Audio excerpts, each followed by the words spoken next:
সকলকে ইম্মানুয়েল। আমি প্রথমেই পিতা ঈশ্বরকে ধন্যবাদ দেই তার অপূর্ব দয়ার জন্য। তিনি আমাদেরকে বাঁচিয়ে রেখেছেন এবং আজকে এই সুন্দর পবিত্র উপাসনায় তিনি আমাদেরকে একত্রিত করেছেন যেন আমরা প্রভুর আরাধনা করি, তার বাক্য নিয়ে কথা বলি। তাই ধন্যবাদ দেই যারা এই যে এই এভরিডে প্রেয়ার গ্রুপের পক্ষ থেকে আমাকে দায়িত্ব দিয়েছেন, তাদেরকেও ধন্যবাদ জানাই। যারা এই এভরিডে প্রেয়ার গ্রুপের পরিচালনা পর্ষদে রয়েছেন তাদেরকেও আমি ধন্যবাদ দেই। আর আমার পরিচয় আপনারা সবাই জানেন, আমাকে চেনেন। আমার নাম আইভান সমদ্দার, আর আমার স্ত্রী রিক্তা সমদ্দার। আমাদের দুটি মেয়ে বাইরে পড়াশোনা করে। এই হচ্ছে ব্যক্তিগত পরিচয়। আর কর্মক্ষেত্রের ব্যাপারে আমি বর্তমানে মৌলভীবাজারে অবস্থান করে শ্রীমঙ্গলের বিভিন্ন চা বাগানে সেই লেবার বা শ্রমিকদের মাঝে প্রভুর পরিচর্যার কাজ করি। আর সেই পরিচর্যার পাশাপাশি আমাদের আহ, স্বাস্থ্য বিষয়ক পরামর্শ এবং মেডিকেশন সাপ্লিমেন্টারি হিসাবে মেডিকেশন দেওয়া হয়। আর পাশাপাশি এডুকেশন, অ্যাডাল্ট এডুকেশন এবং চাইল্ড এডুকেশন, এই প্রোগ্রামগুলো আছে। তিনটে স্কুল আছে। প্রতিটা স্কুলে 35টা করে ছেলে পেলে লেখাপড়া করে।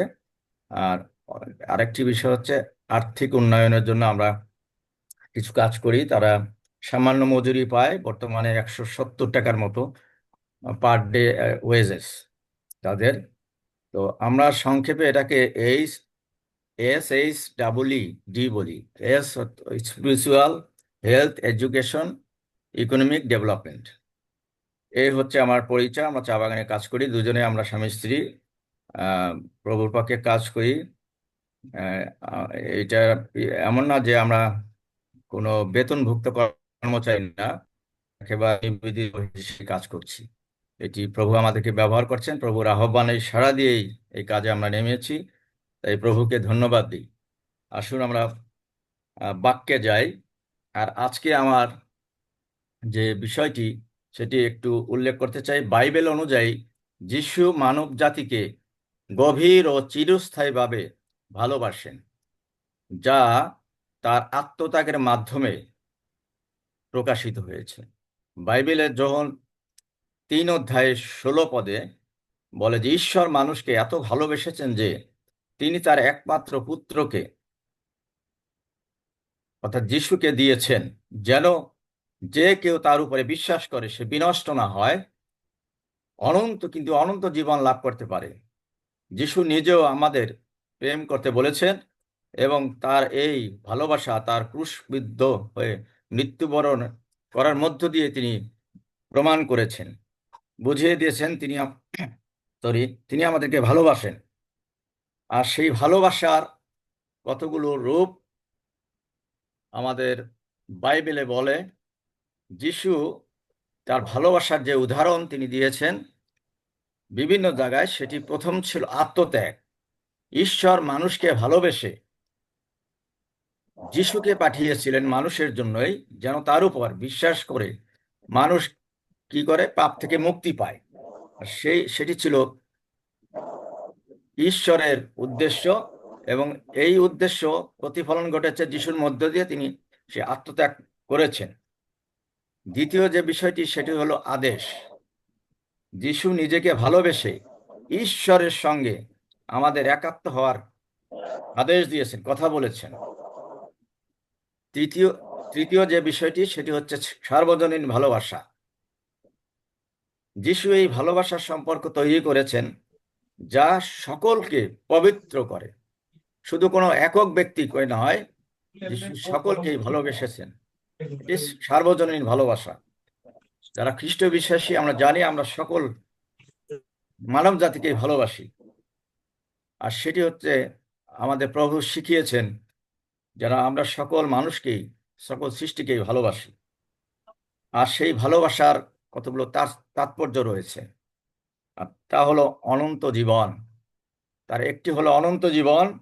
যিশুকে অর্থাৎ যিশুতে বিশ্বাস করলে অনন্ত জীবন লাভ করা যায়। দ্বিতীয় যে বিষয়টি সেটি হলো পাপ থেকে মুক্তি পাওয়া যায়। যিশুর সেই আত্মত্যাগের মাধ্যমে মানুষ পাপ থেকে মুক্তি পেতে পারে, তার রক্তের মাধ্যমে সূচীকৃত হই আমরা। সুতরাং আমরা পাপ থেকে মুক্তি পাই। এটি হলো ভালোবাসার তাৎপর্য। ঐক্যের একটি বন্ধন তৈরি হয়। যিশু আমাদের ঈশ্বরের সাথে ভালোবাসার মাধ্যমে একাত্মতা প্রকাশ করেছেন। সুতরাং আমরা বুঝতে পারি যে প্রভু যিশু আমাদেরকে ভালোবাসেন। যিশু মানুষকে ভালোবেসেছিলেন কারণ এটি ছিল ঈশ্বরের ভালোবাসার বহিঃপ্রকাশ এবং ইচ্ছার একটি অংশ। তিনি মানুষকে পাপ থেকে মুক্তি দিতে, ঈশ্বরের সাথে তাদের একটা সুন্দর সম্পর্ক তৈরি করতে এবং এক নিরাসক্ত নিঃশর্ত ভালোবাসা ভাগ করে নিতে পৃথিবীতে যিশু এসেছিলেন। তার এই ভালোবাসা ছিল করুণাময়। আমাদের জন্য করুণা ছিল কারণ আমরা পাপী, তাই তিনি করুণা করেছেন। এবং এই ভালোবাসার ভিতরে একটা ক্ষমাশীলতা ছিল এবং এই ভালোবাসার মধ্যে একটা মঙ্গলময় ছিল, যা মানুষের প্রতি তার গভীর সহানুভূতি ও সেবার ঘটনা প্রকাশিত হয়েছিল। আমরা দেখি যিশু যখন কাজ করেছেন, আর তখন তিনি সেই গল্পের ভিতর দিয়ে মানুষকে বোঝানোর চেষ্টা করেছেন, যেটিকে প্যারাবল বলা বলা হয়। অর্থাৎ আমি এই বাইবেল থেকে সেই ঘটনাগুলোকে একটু চেষ্টা করেছি বের করার জন্য, যে যিশু আমরা জানি যিশু অনেক আশ্চর্য কাজ করেছেন। সুসমাচারে যেগুলো লেখা আছে তার বাইরেও কিন্তু অনেক আশ্চর্য কাজ রয়েছে। শুধুমাত্র সুসমাচারে 37টি ঘটনা রয়েছে সেই আশ্চর্য কাজের ঘটনা। প্রভু যিশু যে আশ্চর্য কাজ করেছেন 3টি সুসমাচারে মিলে 37টি ঘটনার কথা পাওয়া যায়, কিন্তু তিনি যে উপমা ব্যবহার করেছেন সেটি হলো 39টি।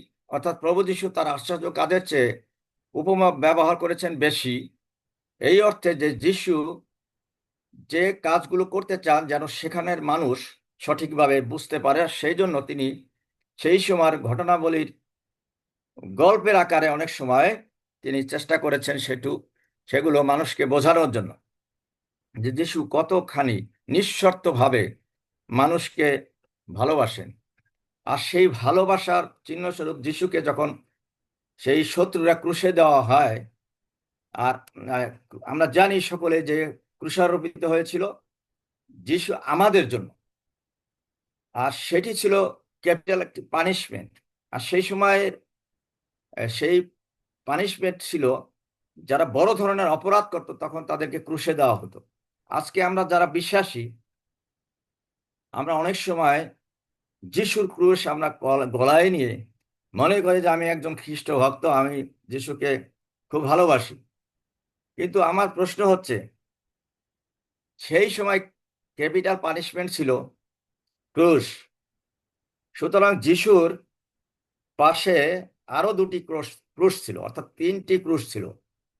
আমরা যদিও জানি এর আগে বা পরে আরো অসংখ্য মানুষকে সেই হতে হয়েছিল, সেই পানিশমেন্ট তাদেরকে ভোগ করতে হয়েছিল, শাস্তি ভোগ করতে হয়েছিল ক্রুশীয় মৃত্যুর মধ্য দিয়ে।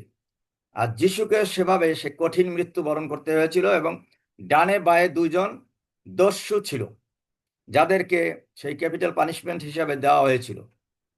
এখন আমার প্রশ্ন হচ্ছে যে আমি কোন ক্রুশটি বহন করছি, কোন ভালোবাসার ক্রুশটি বহন করছি? সেই দস্যুদের ক্রুশটি বহন করছি নাকি যিশুর ক্রুশটি বহন করছি? আমরা অনেক সময় অনেক জায়গায় দেখি বা নিজেও ফিল করি যে আমি ক্রুশ বহন করছি, আমি খ্রিস্টান, আমি দাবি করি বা আমি পরিচয় দিতে চাই যে আমি খ্রিস্টান, কিন্তু খ্রিস্টের ভালোবাসা যেখানে না থাকে সেই ক্রুশ পরেই আপনি কিন্তু খ্রিস্টান হিসাবে পরিচয় দিতে পারেন না, কারণ সেখানে 2টি দস্যুর ক্রুশও ছিল। আপনি কি দস্যুর ক্রুশটি বহন করছেন? আপনি যখনই যিশু থেকে বিচ্যুত হয়ে যাবেন, মনে রাখবেন আপনি সেই দস্যুর ক্রুশ বহন করছেন, আপনি যিশুর ক্রুশ বহন করছেন না। কারণ লূক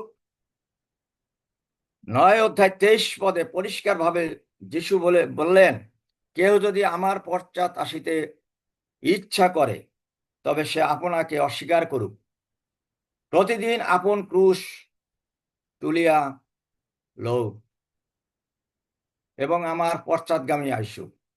প্রত্যেকটা দিন নিজের ক্রুশ বহন করতে বলছে, আপন ক্রুশ, নিজের ক্রুশ বহন করার জন্য বলছেন। এখানে অনেক সময় আমরা সেই ক্রুশের কথা বলি। ক্রুশ এমন একটা জিনিস, আপনি কোন ক্রুশটি ব্যবহার করছেন, সেই দস্যুর ক্রুশ না প্রভু যীশু খ্রিস্টের ক্রুশ?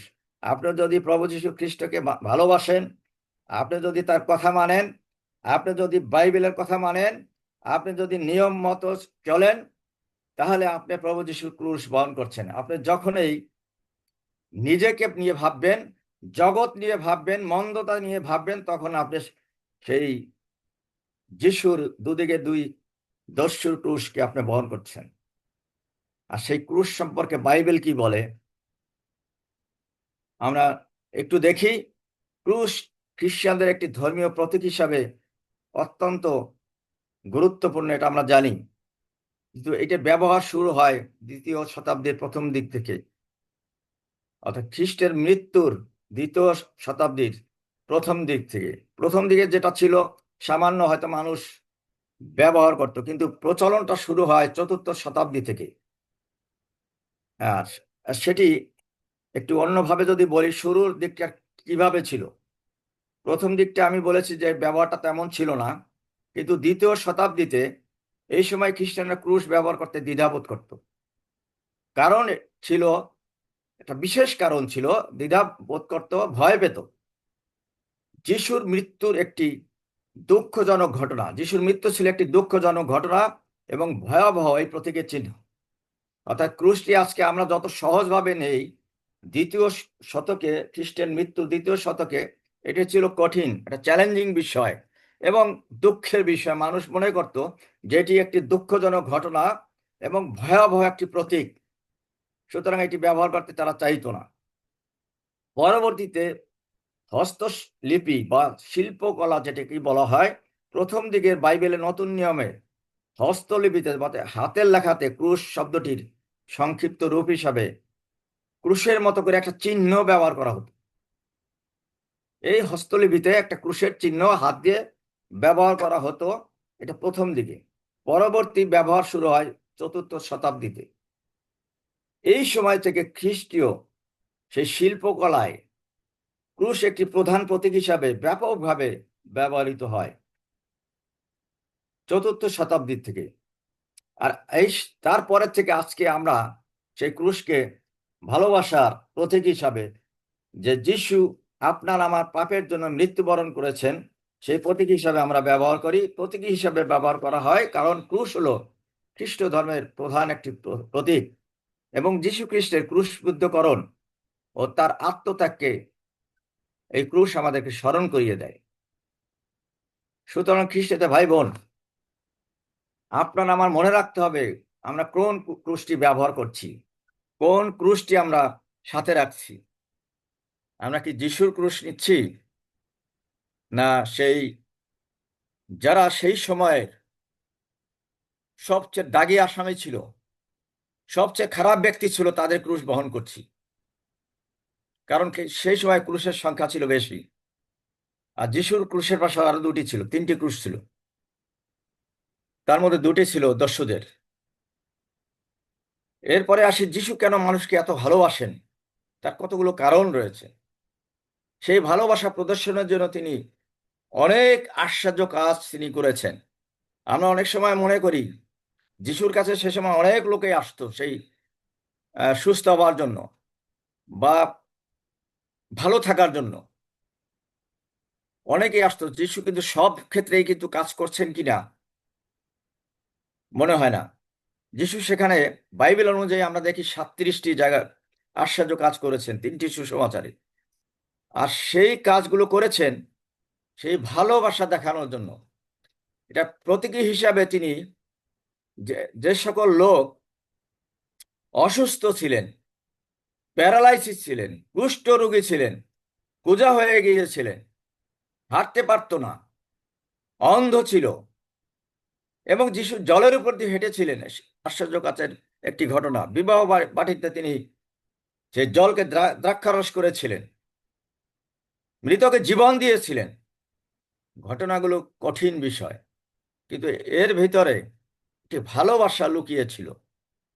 তিনি সেই মানুষগুলো, যে মানুষগুলো তাদের সাথে চলতো, যাদেরকে তিনি সেই ভালোবাসা দেখিয়েছিলেন, তাদেরকে সুস্থ করে, তাদেরকে ভালোবেসে কাছে ডেকে, এমনকি মৃতকে জীবন দিয়ে তিনি দেখিয়েছেন তার পাওয়ার, তার শক্তির কথা। কারণ সেই ভালোবাসার কোথা থেকে এসছে? ঈশ্বর থেকে আসছে। ঈশ্বর তাকে পাঠিয়েছেন সেই শক্তি দিয়ে, আর সেই কারণে তিনি শক্তিমান ছিলেন, আর সেই কারণে তিনি সেই আশ্চর্য কাজগুলো করতে পেরেছিলেন। এমনকি তিনি মৃতকে জীবন দিতে সক্ষম হয়েছিলেন। আর আমরা একটু দেখি যে ঈশ্বর মানুষকে ভালোবাসেন, কারণ হচ্ছে তার একটি ইচ্ছা। যিশুর এই পৃথিবীতে আসা এবং মানুষকে ভালোবাসা ছিল ঈশ্বরের একটি ইচ্ছা এবং একটি পরিকল্পনার অংশ। ঈশ্বরের ভালোবাসা ছিল নিঃশর্ত। আমরা জগতের মানুষ, আমার কাছের লোককে ভালোবাসি, পিছনে একটি স্বার্থ থাকে। আমার সন্তানকে ভালোবাসি, একটি স্বার্থ থাকে। আমার স্ত্রীকে ভালোবাসি, একটি স্বার্থ থাকে। কিন্তু ঈশ্বরের, অর্থাৎ প্রভু যীশু খ্রিস্টের সেই ভালোবাসা নিঃশর্ত ছিল এবং সেটি চিরস্থায়ী ভালোবাসা। এবং এই যিশু এই ভালোবাসা মানুষের মধ্যে ভাগ করে দিতে এসেছিলেন, ভাগ করে দিতে এসেছিলেন। সুতরাং মনে রাখতে হবে খ্রিস্টতে বন্ধুগণ, যিশুর এই ভালোবাসা, ঈশ্বরের এই ভালোবাসা নিঃশর্ত এবং ক্ষণিকের জন্য নয়, এটা চিরস্থায়ী ভালোবাসা। দ্বিতীয় সেটি হচ্ছে পাপ থেকে মুক্তি দেওয়া। যিশু মানুষের পাপের প্রায়শ্চিত্ত করতে এবং তাদের পাপ থেকে মুক্তি দিতে এসেছিলেন। তার ত্যাগ স্বীকার করাটা ছিল তার মানব জাতির মুক্তির একটা মূল্য। ত্যাগ স্বীকার করা, অর্থাৎ ক্রুশে হত হওয়া, এটি ছিল মানব জাতির জন্য একটা মুক্তির মূল্য। আর মুক্তির মূল্য স্বরূপ তিনি ক্রুশে হত হয়েছিলেন। আর তার বিনিময়ে আমরা এই মানব জাতি পাপ থেকে মুক্তি পাই, অর্থাৎ পাপ থেকে মুক্তি দেওয়া হচ্ছে তার ইচ্ছা। তৃতীয় যে বিষয়টি, সেটি হলো মানুষের সঙ্গে এক হওয়া।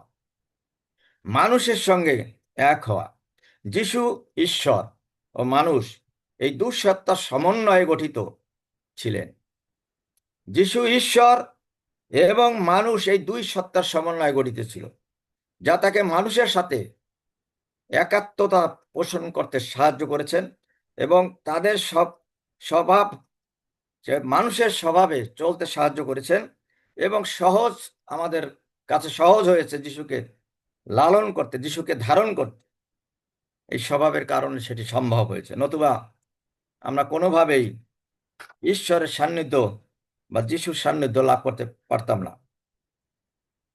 চতুর্থ যে বিষয়টি, সেটি হলো করুণা ও সেবার মাধ্যমে ভালোবাসা দেখানো। করুণা এবং সেবার মাধ্যমে ভালোবাসা দেখানো। যিশু কেবল কথা দিয়ে নয়, সেই মুখ দিয়ে নয়, বাক্য দিয়ে নয়, কাজের মাধ্যমে তার ভালোবাসা দেখিয়েছিলেন। কাজের মাধ্যমে, অর্থাৎ অনেক আশ্চর্য কাজ করেছেন, অনেক মানুষের কাছে গিয়েছেন, এমনকি তিনি লোকদেরকে খাবারের ব্যবস্থাও করেছিলেন। শুনতে শুনতে দিন শেষ হয়ে গেছে, তাদের জন্য খাবারের জন্য শিষ্যদেরকে আদেশ দিয়েছিলেন, তোমরা তাদের জন্য খাবারের ব্যবস্থা করো। আর সেখানেও তিনি আশ্চর্য কাজ সাধন করেছিলেন। এটি হচ্ছে ভালোবাসার প্রকাশ। শিষ্যদের সেই ধুলো মাখা পা ধুয়ে দিয়েছিলেন। ধুলো মাখা পা, সাধারণ পা না। এখন মানুষ, সভ্য জগতের মানুষ জুতা পরে আসে, স্যান্ডেল পরে আসে। সেই সময় কত মানুষ, সেই শিশুদের কি অবস্থা ছিল মনে করুন। আর সেই ধুলোমাখা পা তিনি ধুয়ে দিয়েছিলেন। এটি ছিল তার গভীর ভালোবাসার একটি অংশ এবং সেবার একটি চরম নিদর্শন, চরম উদাহরণ তিনি সৃষ্টি করে দিয়েছেন। পরের যে বিষয়টি, সেটি হলো সৃষ্টিকর্তার সাথে মানুষের পরিচয় ঘটানো, অর্থাৎ ঈশ্বরের সাথে মানুষের সম্পর্ক তৈরি এবং পরিচয় ঘটানো। যিশু কোনো ধর্ম স্থাপন করতে আসেননি। আমরা খ্রিস্টান বলি, দাবি করি, এটি আমাদের দাবি, কারণ যিশুকে খ্রিস্ট বলা হতো, সেই জন্য এটি আমাদের দাবি। কিন্তু খ্রিস্ট কখনোই কোনো ধর্ম স্থাপন করতে আসেননি, বরং মানুষকে সৃষ্টিকর্তা সেই ঈশ্বরের সাথে পরিচয় করিয়ে দিতে এসেছিলেন এবং তার সাথে মিলন ঘটাতে এসেছিলেন। তিনি তিনি কিন্তু কোনো ধর্মের পরিচয় দেননি। তিনি ঈশ্বরের সাথে একটা সুসম্পর্ক, তার সাথে একটা ভালোবাসার বন্ধন তৈরি করার জন্য সেটি তিনি দেখিয়েছিলেন। ঈশ্বরের সাথে মানুষের একটা পরিচয় ঘটানো তার উদ্দেশ্য ছিল। পরবর্তী শেষ যে বিষয়টি, সেটি হলো নিঃশর্ত ভালোবাসা। তার ভালোবাসা ছিল নিঃশর্ত, আমি আগেও বলেছি, এবং অর্জিত, যা কোনো ব্যক্তি স্বাভাবিকভাবে পেতে পারে না। কোনো ব্যক্তি আমার ভালো কাজ দ্বারা আমরা সেই ভালোবাসা পেতে পারি না। ঈশ্বরের অনুগ্রহ যখন আপনার উপরে আসবে তখনই আপনি সেটি পেতে পারেন। ঈশ্বরের অনুগ্রহ, প্রভু যীশু খ্রিস্টের সেই অনুগ্রহ, তিনি মানুষকে ভালোবেসেছিলেন এবং এই ভালোবাসার মাধ্যমে তাদের জীবনকে মঙ্গলময় করতে চেয়েছিলেন। শুধু ভালোবাসা নয়, মানুষকে মঙ্গলময় করতে চেয়েছিলেন, যেন মানুষের মঙ্গল হয়। এই খ্রিস্টের সাথে সান্নিধ্যে থাকার মধ্য দিয়ে, ঈশ্বরের সান্নিধ্যে থাকার মধ্য দিয়ে মানুষের মঙ্গল হয়। প্রিয় বন্ধুগণ, বাইবেলে বহু জায়গায় খ্রিস্টের কথা, সেই ভালোবাসার কথা বলা আছে। খ্রিস্ট আপনাদেরকে আমাকে ভালোবাসেন। আমরা কোন ক্রুশটি বহন করতে চাই? খ্রিস্টের ক্রুশ যদি বহন করি, তাহলে খ্রিস্টের আদেশ পালন করুন। খ্রিস্ট আপনাকে ভালোবাসেন, আমাকে ভালোবাসেন, কোনো ধর্মের ব্যক্তিকে নয়, প্রত্যেকটি মানুষকে তিনি ভালোবাসেন। কারণ প্রত্যেকটি বস্তু, প্রত্যেকটি মানুষ, পৃথিবীর সকল কিছু ঈশ্বরের নিজের হাতে তৈরি। সে কোনোদিনই নিজের হাতে তৈরিকে কেউ খারাপ ভাবতে পারে না। আপনি যখন কোনো জিনিস নিজের হাতে বানাবেন এবং নিজে ব্যবহার করবেন, সেই জিনিসটি সবচেয়ে প্রিয় আপনার কাছে। সুতরাং ঈশ্বর তদ্রূপভাবে আপনাকে আমাকে সৃষ্টি করেছেন। সুতরাং আপনাকে আমাকে ঈশ্বর ভালোবাসেন। আর যখনই আমরা দূরে সরে যাই, তখন আমাদের নানান রকমের বিপত্তি ঘটে। আমি ছোট্ট একটি ঘটনার মধ্যে দিয়ে বলতে চাই। আমরা যখন বাজার থেকে কোনো জিনিস ক্রয় করি, সবজি বা অন্য যে কোনো জিনিসই হোক, সেই সবজির উপরে যদি একটি মাছি বা মৌমাছি পড়ে পড়ে, তাহলে সেই সবজির কোনো ক্ষতি হয় না, অর্থাৎ সেই সবজিওয়ালার কোনো উপকারও হয় না, সেখানে কোনো বাড়তি সে পয়সাও পায় না, অথবা যিনি কিনে আনেন তারও কোনো লাভ হয় না, কারণ সেখানে ওজনের কোনো তারতম্য ঘটে না। যে ওজন সেই একই ওজন থাকে। কিন্তু সেই মৌমাছিটি বা সেই মাছিটি যদি সেই সোনার দোকানে ঢুকে যে স্বর্ণকে ওজন দেওয়া হয় সেখানে গিয়ে বসে, তখন সেখানে একটি ওজনের তারতম্য হবে। সেখানে একটি ওজনের তারতম্য হবে, হতে পারে সেই ওজনের কারণে সেই সোনার দাম 10,000 বা 20,000 বেড়ে যাবে। বর্তমানে যে মূল্য সেই হিসাবে 20,000 30,000 বেড়ে যেতে পারে। সুতরাং আপনি দেখুন, একটি ছোট্ট ঘটনা, একটি মাছি সে যদি কোনো অন্য কোনো বস্তুর উপরে পড়ে, কোনো এফেক্ট হয় না, কোনো প্রতিক্রিয়া হয় না, তাতে অর্থের কোনো ব্যত্যয় ঘটে না, ব্যতিক্রম হয় না। কিন্তু সেই মাছিটি যদি স্বর্ণকারে সেই ওজন মেশিনে গিয়ে পড়ে, তখন সেটির ওজন বেড়ে যায়, স্বর্ণের ওজন বেড়ে যায়। আর স্বর্ণকার, যার স্বর্ণ, সে হয়তো তার মূল্য বেশি পেয়ে যাবে। সুতরাং দাম এটা কোনো বিষয় নয়, আপনার বা আমার নয়। দাম হলো আপনি কোথায় বসে আছেন।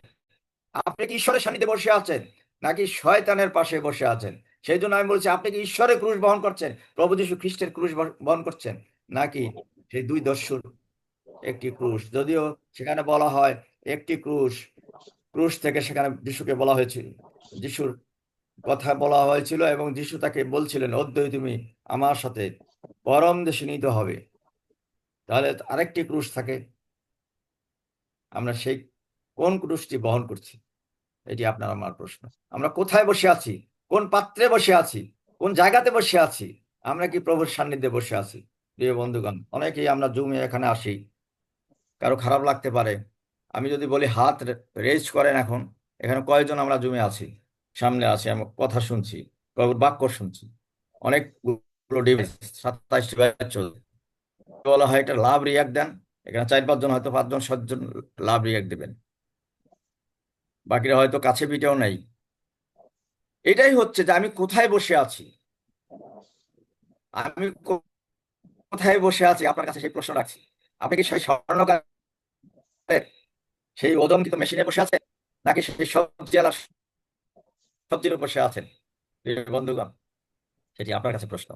আমরা সেই দামি বস্তুর উপরে বসতে চাই, প্রভু যীশু খ্রিস্টের কাছে বসতে চাই।